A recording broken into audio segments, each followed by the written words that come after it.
5 xil turdagi odam namoz o'qimasa bo'laverar ekan, ularga uzri bor ekanda. Bir zamonda bir boy bo'lar ekanda, juda ham bir qo'li ochiq, saxiy, hammaga yordam qiladigan, axloqi ham bir go'zal, halim odamlarga nisbatan bir chiroyli muomala qiladigan. Lekin namoz o'qimas ekan. Bir kun shu imom huzuriga borib, "Hazrat" debdi, "Ana bilasiz, axloqim joyida, saxiyman, odamlarga ehson qilaman, sadaqa beraman, lekin shu namoz o'qiy olmayman.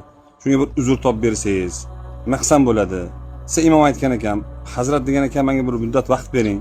4 ta mazhabni bir kitoblarni ko'rib chiqing, albatta sizga yo'l topib beraman." Biz xo'p bo'p deb ketgan ekan. Bir muddat vaqt o'tgandan keyin chaqirib, "Sizga men yo'l topdim. Sizga xo'sh nima ekan yo'li?" desa, 5 ta odam namoz o'qimasa bo'laverar ekan degan ekan.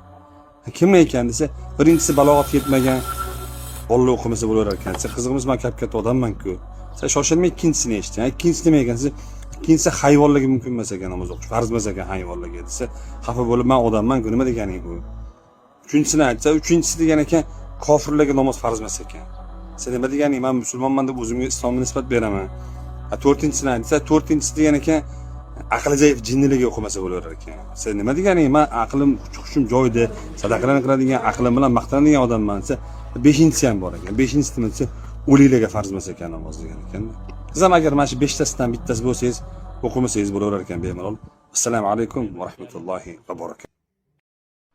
Subhanalloh. Alloh taologa Musa alayhisalom keyin aytadi, "Parvardigor, mana men sen bilan to'g'ridan to'g'ri bevosita gaplashdim. Meni shunday bir mavqega ko'tarding, meni shunday o'zingga yaqin qilding. Endi mendan ko'ra senga yaqinroq banda bormi?" deb so'raganda, Parvardigor olam javob berib aytdiki, "Ey Musa, siz bilan gaplashdik, o'rtada 50 mingta farda bor edi. Oxir zamonda Muhammad ismli payg'ambar keladi.